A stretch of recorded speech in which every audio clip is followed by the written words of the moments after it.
नमस्कार। आचार्य सलील चैनल में आप लोग का स्वागत है। 27 सितंबर को इजराइल ने काफ़ी बम्बार्डिंग करी और मेरे फॉलोअर ने मुझे बताया कि आचार्य जी आपने बताया था कि अब वर्ल्ड वॉर की तरफ पूरी दुनिया जाने वाला है और ख़ासतौर से यूएस के चुनाव के रिजल्ट के बाद काफ़ी कुछ होने वाला है। मैं अपने फॉलोअर्स को बताना चाहता हूँ कि बहुत समय पहले मैंने एक सनातन सीरीज़ की थी और इसके बाद एक वर्ल्ड वॉर सीरीज़ शुरू की थी और जिसमें मैंने कहा था कि कोरोना वायरस जो है ये वर्ल्ड वॉर का ही एक पार्ट है। ये समय से पहले लीक हो गया और पुराने वीडियो आप देखिएगा जाके कि उसमें कितनी बेहतरीन प्रेडिक्शंस थी मेरे द्वारा, जिस पे मैंने बताया भी था कि कैसे ये वायरस बना और कितने इसमें इसकी क्या प्रॉपर्टीज़ थी और कितना ये म्यूटेंट करेगा। मैं तो एक एस्ट्रोलॉजर हूँ, लेकिन जब मेरी बातों को साइंटिस्ट लोग कंफर्म करते हैं और ख़ास तौर से ऐसे साइंटिस्ट जो वर्ल्ड की दुनिया की सबसे बड़ी लेबोरेटरीज़ में काम कर रहे हैं और उसमें से कुछ साइंटिस्ट जो हैं वो हिंदुस्तानी हैं और IITians हैं, अच्छे इंस्टीट्यूट के पढ़े हुए हैं। ये भी आप सोचिएगा कि भारत के लोग जो हैं यहाँ इतना अच्छा पढ़ लिख के और बाहर जाते हैं, पलायन जो हो रहा है हर साल। हमारा जो ये सिस्टम है, पॉलिटिकल सिस्टम जो है, वो अच्छे लोगों को यहाँ रोक नहीं पा रहा है और ये लोग पढ़ के सीधे बाहर जा रहे हैं। ये जो पलायन हो रहा है ये देश को तबाही की तरफ ले जा रहा है। आप ये देखिएगा कि 1945 में चाइना इंडिपेंडेंट हुआ था और आज चाइना कहाँ है 1990 के बाद। 1990 से लेके 2024 तक कहाँ पहुँच गया चाइना और हम लोग कहाँ हैं, सोचिएगा इसको। ये इसलिए मैं अक्सर बोलता हूँ कि अच्छे यूथ को, अच्छे यंग लोगों को आना बहुत ज़रूरी है आगे, जो इस देश के लिए कुछ कर पाएँ। और जब तक कोई पढ़ा लिखा और अच्छा आदमी नहीं आएगा, वो मैं समझता हूँ कि इस देश का कुछ नहीं होगा। हम गर्ते में जाते जाएंगे। वापस जाते हैं। बम्बार्डिंग हुई है काफ़ी ज़बरदस्त बेरूत में और हिजबुल्लाह मारे गए जैसा सुनने में आ रहा है। तो मेरे फॉलोअर ज़्यादा चाहते हैं कि क्या यहाँ से वर्ल्ड वॉर फिर शुरू होने जा रहा है।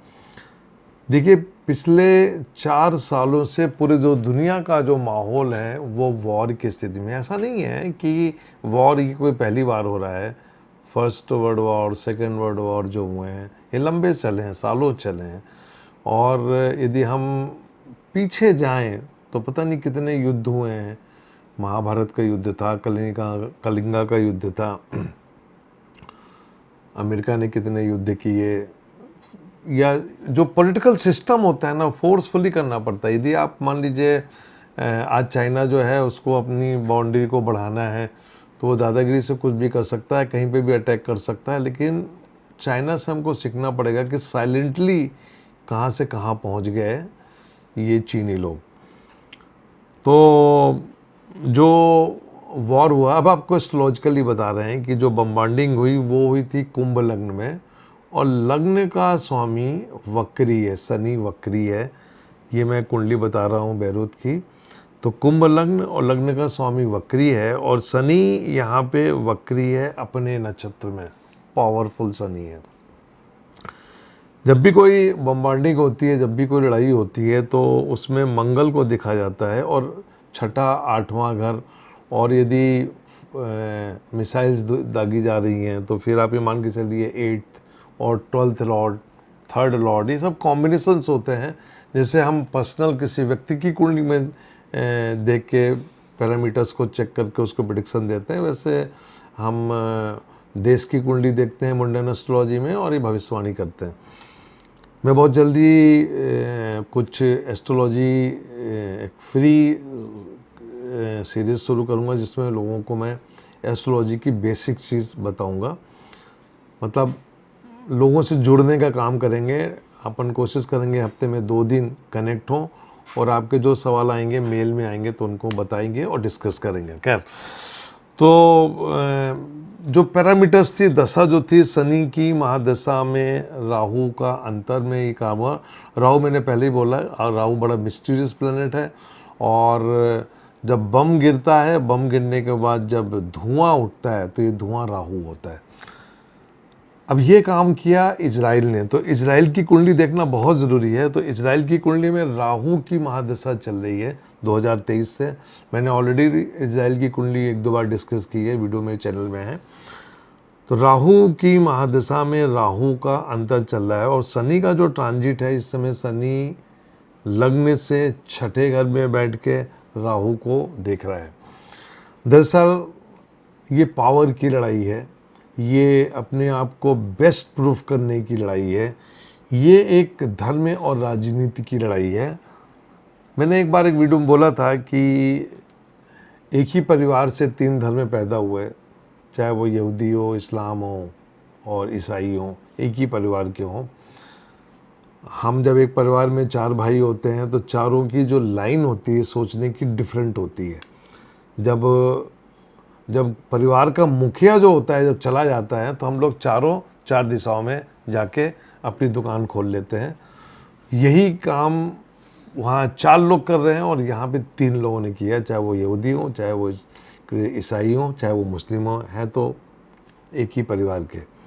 मैंने एक वीडियो में बोला था कि मैन मेड रिलीजन्स जो होंगे वो धीरे धीरे ख़त्म हो जाएंगे, क्योंकि जो नया यूथ आ रहा है, ये यूथ जो है, यंग बच्चे जो आ रहे हैं, उनको रिलीजन धर्म पे कोई विश्वास नहीं है और वो जीना चाहते हैं और उनको अपनी नौकरी से मतलब है, अपने एजुकेशन से मतलब है।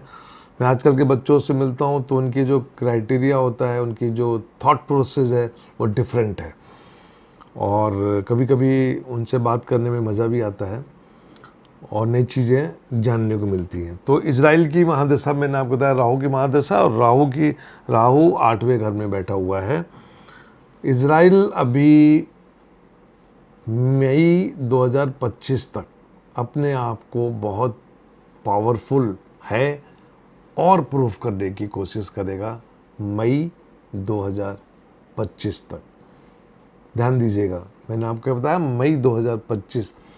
मई 2025 के बाद जैसे ही शनि का ट्रांजिट चेंज हुआ और शनि मीन में गए और वर्गोत्तम कुंडली है कन्या लग्न की, आप ये मान के चलिए कि फिर इजराइल को मई 2025 के बाद थोड़ा कष्ट का समय शुरू होगा। हालांकि मैं हर प्रकार की लड़ाई के खिलाफ हूँ और मेरा जो नेचर रहा है, मैं लड़ाई झगड़ों से मैं बोलता हूँ कि इसको बैठ के बात करो, लेकिन मैंने बताया ना आपको कि ये पावर की लड़ाई है। चाइना अपना पावर प्रूव कर रहा है, हर वर्ल्ड, यूरोप में अपनी लड़ाई चल रही है, अमेरिका अपना पावर दिखा रहा है। और अभी आप देखिए हमारे सब कॉन्टिनेंट में, इधर देखिए तो बांग्लादेश ने अपनी अलग कहानी शुरू करी, श्रीलंका में अपनी अलग कहानी। तो इधर जो चाइना बहुत स्ट्रांग हो गया है, कुछ भी कहिए, चाइना की जो स्थिति है, चाइना की कुंडली बहुत स्ट्रांग है इस समय। तो ये पूरी दुनिया में ये चलती है और चलता रहा है और चलती रहेगी, ये इसमें कोई नई चीज़, दुनिया है चलती रहेगी। लेकिन ये रिलीजन और पावर की लड़ाई है। तो इजराइल के लिए 2025 मई के बाद का जो समय होगा वो थोड़ा सा कष्टदायक होगा। क्या होगा मेरे हिसाब से, यदि मैं इजराइल के पीएम की कुंडली देखूं, क्योंकि प्राइम मिनिस्टर पूरे डिसीजंस लेता है और इनकी कुंडली में भी जो 2025 का समय होगा वो अच्छा नहीं होगा। अभी ये अच्छे बैटिंग के मूड में हैं, लेकिन आप ये मान के चलिए ये बैटिंग जो है ये कहीं ना कहीं इस्लामिक वर्सेस और यहूदी का ये जो वॉर है ये बहुत तेज़ी से आगे जाएगा और मुस्लिम कंट्रीज़ जो होंगे ये इनको एक होने का एक मौका मिलेगा। और ये मौका जो होगा ये कितना आगे जाएगा ये हमको वक्त के हिसाब से मैं आपको बताऊंगा। लेकिन अभी मैं ये बताऊंगा कि अभी इजराइल अपने पावरफुल मोड में है और वो इस्लामिक आतंक को ख़त्म करना चाहता है, जिसका उसको सपोर्ट भी मिल रहा है। लेकिन अब ये देखना है कि ये जो इस्लामिक टेररिस्ट हैं ये किस हद तक जाते हैं, आगे क्या होता है। लेकिन मैं ये इतना बोलना चाहूँगा, ख़ास तौर से जो इज़राइल में और लेबनान में जो भारतीय हैं वो अपना ध्यान रखें। मैं तो उनको सलाह दूंगा कि वो, भारत सरकार ने भी गाइडलाइंस दी है और मैं भी उनसे रिक्वेस्ट करूंगा कि वो देश छोड़ के वापस लौटें। ख़ास तौर से अगले मई तक कोशिश करें कि वो ना जाए। और इसी से जुड़ा मैं आपको एक बात बताता हूँ। मेरे एक पड़ोसी हैं, वो जब मैंने एक वीडियो दिया था जब रसिया का हुआ था यूक्रेन से, तो मेरे पड़ोस में ही रहते हैं और उन्होंने वहाँ पे मेरा एक वीडियो देखा। तो बाद में जब वो लौट के आए किसी तरह, तो उन्होंने बोला कि आप मुझे पहले ही बता देते तो मैं नहीं जाता। तो मैं इस वीडियो के माध्यम से बताना चाहता हूँ कि जितने भारतीय हैं वो अपना ध्यान रखें और अपना देश वापस लौट आएँ। जान है तो जहान है, क्योंकि अभी यहाँ पे बहुत ज़बरदस्त युद्ध होगा और कब क्या हो जाए कोई भरोसा नहीं है। तो वो जो पूरा इस्लामिक बेल्ट है वो पूरा आपका लेबनान, सीरिया, पूरा कंप्लीट जो एरिया है, इसमें ईरान, इराक, जो पूरा कंप्लीट, यहाँ पे बहुत डिजास्टर होगा, बहुत बम फटेंगे। और मैं तो वेट कर रहा हूँ कि न्यूक्लियर बम का, हालांकि मैं उसके ख़िलाफ़ हूँ, लेकिन वर्ल्ड वॉर 3 में 8 न्यूक्लियर बम फटेंगे। कहाँ फटेंगे तो वो नहीं कह सकता अभी, लेकिन ये 8 फटेंगे और कितना डिजास्टर होगा आप सोच सकते हैं। 2030 डेडलाइन है, उसके पहले। नमस्कार।